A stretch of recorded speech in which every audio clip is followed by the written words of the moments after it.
अब देखिए आगे, जो रसायन विज्ञान रहता है, रसायन विज्ञान में मुख्यतः आप देखेंगे आता है पदार्थ। क्या आता है?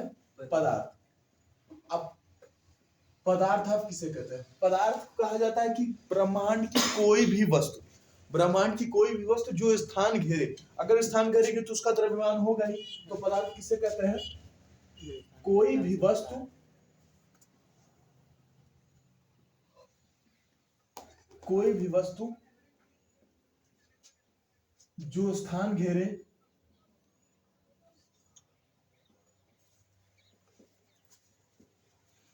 तथा जिसका द्रव्यमान हो, तथा जिसका द्रव्यमान हो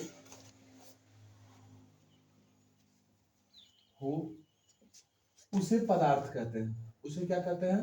पदार्थ।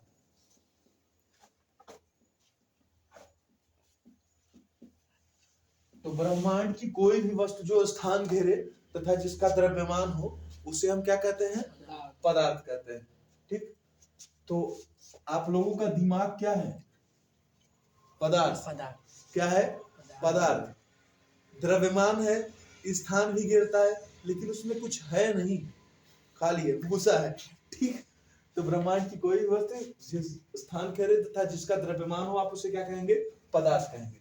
अब पदार्थ जो है, पदार्थ को दो भागों में बांट दिया जाता है। पदार्थ को कितने भागों में बांटा गया? दो। एक है रासायनिक आधार,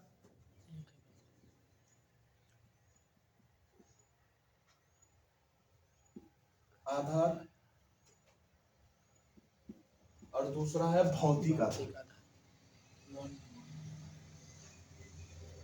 भौतिक आधार और रासायनिक आधार। तत्वों को दो भागों में बांट दिया गया, भौतिक आधार और रासायनिक आधार। ठीक है, तो भौतिक आधार और रासायनिक आधार का अर्थ क्या होता है? भौतिक आधार का अर्थ होता है कि आप जिसको छू सके, आप जिसको छू सके वो कौन सा आधार कहलाएगा? भौतिक आधार। और जिसको ना छू सके, केवल महसूस, फील कर सके, फीलिंग। आप लोगों के अंदर ड्रामेबाजी होती है ना, तुम मेरे फीलिंग को समझो, तो फीलिंग जो आप समझ रहे हो कौन सा आधार है? रासायनिक आधार। और चौपट किस आधार में होता है? दोनों आधार में होता है। एक में आप फीलिंग समझने में चौपट होगे और दूसरा आप फिजिकल भौतिक आधार में जाओगे तो चौपट हो जाओगे। भौतिक आधार में जाओगे तो ज्यादा चौपट होगे। मान लो कोई देख लिया अगल अगल, उसके चाचा चाची मम्मी पापा भाई वही देख लिया, भाई जिसका दो तीन ठो तो बल भर मारेंगे जाके। भौतिक आधार, तब आपका भौतिक आधार चौपट हो जाएगा। और मान लो आपसे कह दिया कि अब छोड़ दो हमको, अब हमसे बात मत करना, तो आप कैसे जाएंगे? रासायनिक आधार पे जाएंगे। आपका फीलिंग आपका खत्म हो जाएगा, दिल टूट जाएगा। ठीक, तो कितने आधार बांटा गया? दो आधार, भौतिक आधार और रासायनिक आधार। जिसे आप छू सके वो कौन सा आधार?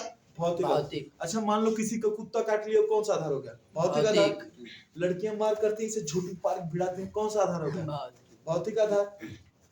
आप बच्चे को खिलाते रहिए, धीरे से खिसिया के दांत से काट लिए, कौन सा आधार? भौतिक आधार। निकोटना कौन सा आधार हो गया? भौतिक। खरबोटना, ये सब कौन सा आधार है? भौतिक आधार। अच्छा, मान लो सांप ने किसी को काट लिया, तो कौन सा आधार हो गया? रासायनिक। का है कि जहर उसके शरीर में जो गया वो केमिकली पूरा डिस्टर्ब कर देगा शरीर को, तो कौन सा आधार हो गया? रासायनिक। बिच्छू किसी को डंक मार दिया तो रासायनिक। तो भौतिक आधार, भौतिक मतलब फिजिकल। फिजिकल जैसे आप लोग देखते हो कि रात में आप लोगों को चुड़ैल दिखाई देती है, तो कौन सा आधार हो गया? रासायनिक आधार है कुछ नहीं, दिमाग आपका दिखा रहा है आपको, आपको सोच के उसी को सोए हो, और जो दिमाग है उसको फिर से रिटर्न दिखा रहा है कि देखो आ रहा है पिछले जन्म का प्यार। तो कौन सा आधार हो गया? रासायनिक आधार। ठीक है, तो भौतिक रासायनिक आधार समझ गए। मान लो कोई उमच के मार दिया, आपका कपार फूट गया, तो कौन सा आधार हो गया? भौतिक। कौन सा आधार हो गया? भौतिक आधार। अगर आप प्रेम में गए किसी के, तो कौन सा आधार हो गया? रासायनिक आधार। आंखों से जहर आपके शरीर में चला गया, वो रासायनिक आधार हो गया। अब सत्यानाश तो आपको होना ही है। ठीक है, सत्यानाश तो आपको होना ही चाहे जैसे हुई। तो दो आधार, जैसे हमारे स्टूडेंट है भैरव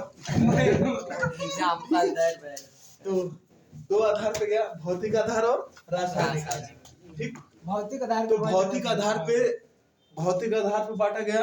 मान लो आपको कोई काट उठ ले रहा है, मार उड़ दे रहा है, निकोट खरबोट कुछ भी कर दे रहा है, अगर छू ले रहा है, तो कौन सा आधार हो गया? भौतिक आधार। लेकिन मेंटली अगर आपको अच्छा, हाँ एक और होता है, एक साइकोलॉजिकल होता है। जैसे आप न मारिए, न निकोटिए, न खरबोटिए, उसको गरिया दीजिए, तो सोचेगा कि यार आपको गरिया दिया है। अब आपने कुछ किया तो नहीं, लेकिन उसका दिमाग एकदम डिस्टर्ब रहेगा। उसने आपको साइकोलॉजिकली डिस्टर्ब कर दिया। कैसे डिस्टर्ब कर दिया? आप वही सोचेंगे कि गरिया के गया, हमको ऐसा करना चाहिए था, हमको ये करना चाहिए था, हमको गरिया देना चाहिए था। तो वो आपको साइकोलॉजिकली डिस्टर्ब कर दिया। जैसे हम लोग खाना खा रहे हैं मुंह में, तो भोजन को दांत से चबाएं तो कौन सा आधार हो गया? भौतिक आधार। लेकिन मुंह में लार और है जो भोजन को तोड़ा, तो कौन सा आधार हो गया? रासायनिक आधार। तो कितने भागों में बांटा गया? 2, भौतिक आधार और रासायनिक आधार। भौतिक आधार पर इसको देखो निम्न भागों में बांटा जाता है। कौन कौन सा है? पहला है ठोस, फिर द्रव, फिर गैस,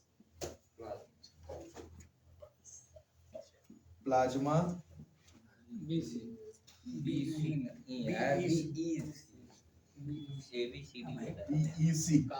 इसको बोलते हैं बोस आइंस्टीन कंडेंसेट। अब ठोस किसे कहते हैं? देखिए, बीईसी को बोलते हैं बोस आइंस्टीन अवस्था। बोस आइंस्टीन अवस्था इसको कहते हैं, ठीक। अब ठोस जो है, ठोस किसे कहते हैं? जिसके अणु पास पास हो। जैसे देखिए,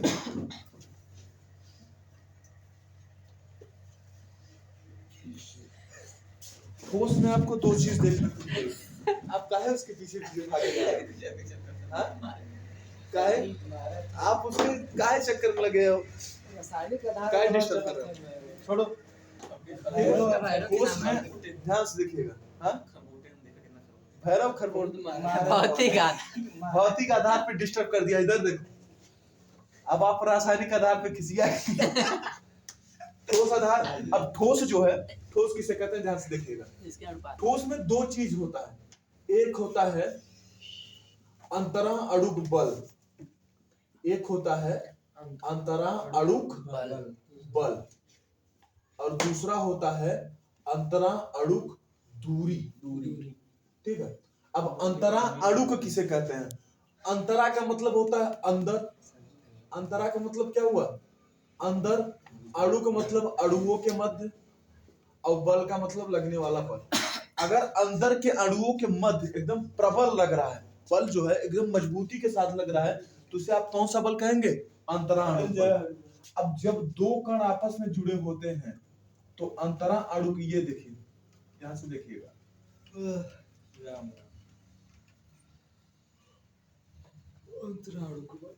जब अंतरा अणुक बल प्रबल होता है तो अंतरा अणुक दूरी जो होती है वो बड़ी कम होती है। अंतरा अणुक दूरी का मतलब होता है अणुओं के बीच की दूरी। अगर कोई एकदम आपस में चिपका रहे तो उसके अणुओं के बीच दूरी कम हो जाएगी। अणुओं के बीच दूरी एकदम नॉर्मल बहुत कम हो जाएगी। तो जिधर अगर आप ठोस को देखोगे तो ठोस में अगर अंतरा अणुक बल प्रबल है तो अणुओं के बीच आप देखो दूरी एकदम हल्की हल्की दूरी है ना। तो जिसमें अंतरा अणुक बल ज्यादा हो और अंतरा अणुक दूरी कम हो, आप उसे क्या कहेंगे? ठोस। उसे आप क्या कहेंगे? ठोस। और दूसरा ठोस आप किसे कहेंगे? जिसका आयतन और आकार दोनों निश्चित हो। दोनों क्या हो? निश्चित हो। निश्चित हो तो आप उसे ठोस कहेंगे। आयतन भी निश्चित होगा और आकार भी निश्चित होगा। जैसे आप 1 किलो लाई लिए तो 1 किलो लाई का आकार निश्चित है कि उतना होगा, उतना ही होगा। अगर आप उसके साथ कोई छोड़छाड़ नहीं करें तो आप कहीं भी रखेंगे उतना जगह घेरेगा ही घेरेगा। जिसे आप 1 किलो का बाट ले लीजिए, जिसे तो बटखरा उठखरा, वो उतना बड़ा ही होगा।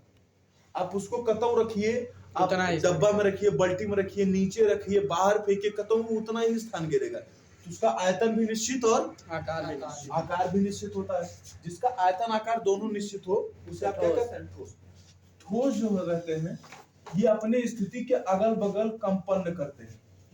ये अपने स्थिति के अगल बगल, आप अगर ठोस को पीट रहे हो तो अपने स्थिति के अगल बगल क्या करेगा? कंपन, झनझनाएगा।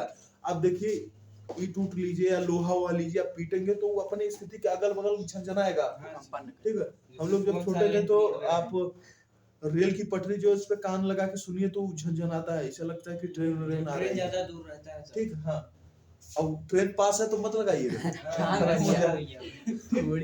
तो स्थिति के अगल बगल कंपन करे उसे आप क्या कहेंगे? ठोस। ठोस जो है इनका घनत्व अधिक होता है। ठोस का घनत्व क्या होता है? अधिक होता है।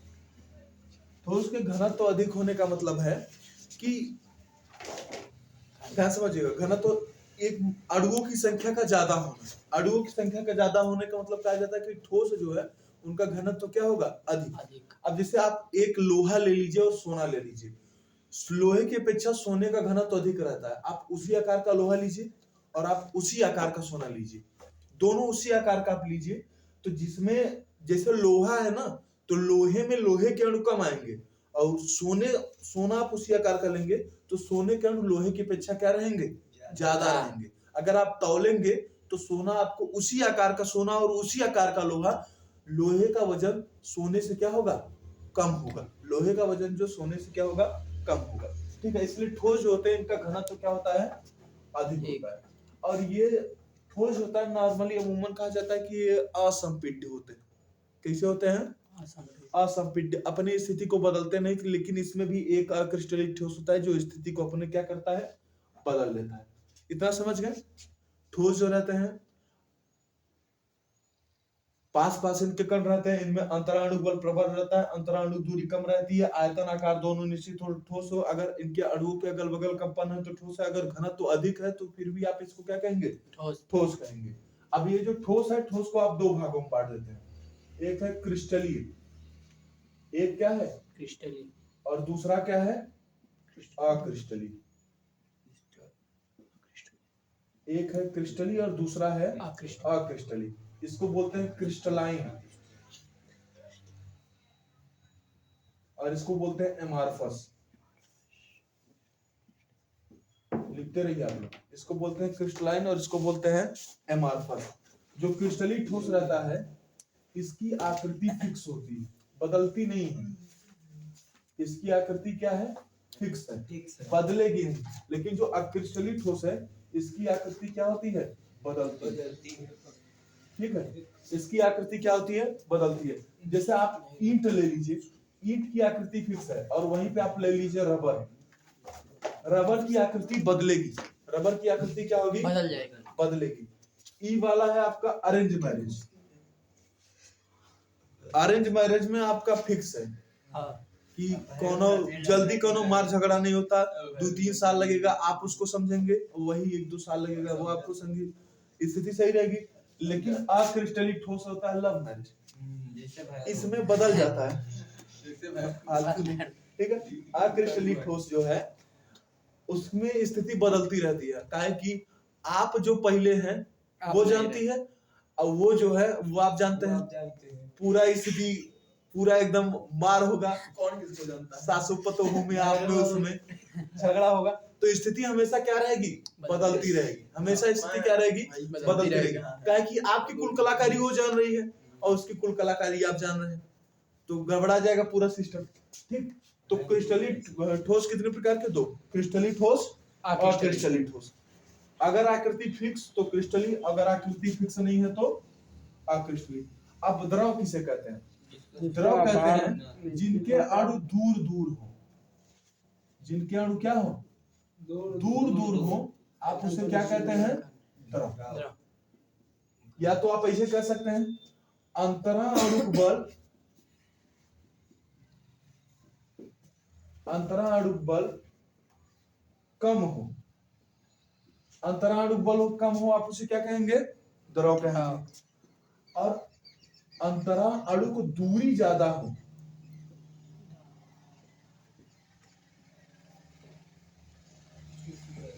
अगर अंतराणुक दूरी ज्यादा हो आप उसे क्या कहेंगे? द्रव कहेंगे।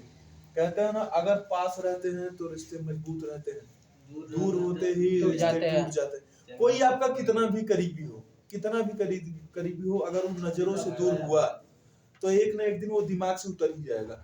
आपके बचपन में पता नहीं कितने दोस्त होंगे, 5-6 में, 7 में, 8 में, ऐसा लगता होगा कि वो हमेशा आपके साथ ही रहेंगे, लेकिन अब आप देख रहे होंगे कि वो आपके दिमाग में भी नहीं होंगे। बहुत याद करने पर आता होगा कि अरे वो हम लोगों के साथ पढ़ता था, लेकिन एक समय ऐसा था। तो ऐसे ही कोई अगर आपके सामने है तो फिर याद रहेगा। अगर जैसे ही सामने से कुछ महीने के लिए हटा, कुछ सालों के लिए हटा, तो फिर आप भूल जाएंगे, आपको चाहे जितना प्रेम हो उससे, चाहे जितना। The Bluetooth connected is always near by device. Bluetooth भी हमेशा अपने अगल बगल के डिवाइस से कनेक्ट होता है, दूर के डिवाइस से नहीं कनेक्ट होता है। अगर आप यहाँ हैं और कोई और कहीं और है, तो फिर आप समझिए कि आपका कनेक्शन टूटेगा और दूसरे से कनेक्टेड न्यू डिवाइस पेयर होगा ही होगा। ठीक है, बंद करो इसको, वॉइस नहीं जाएगा, आवाज क्लियर हो गया। अब दूसरा देखिए, अब इसमें क्या है, इसका आयतन तो निश्चित रहता है, परंतु आयतन फिक्स, लेकिन आकृति जो है वो फिक्स नहीं रहती, बदलती रहती है, भूगोल की तरह बदलता रहता है। ठीक है, आयतन तो निश्चित है, लेकिन आकृति क्या रहती है, अनिश्चित रहता है। वैल्यू तो फिक्स है, मतलब कि एक जगह की ये इतना है, लेकिन आकृति बदलती रहेगी हमेशा। ठीक, ये कंडीशन एकदम आप देखेंगे तो किसके ऊपर सटीक बैठता है, ये कंडीशन लड़कियों के ऊपर एकदम सटीक बैठता है। कैसे? आयतन तो फिक्स है, लेकिन उनका क्या करेंगे वही नहीं फिक्स है। कब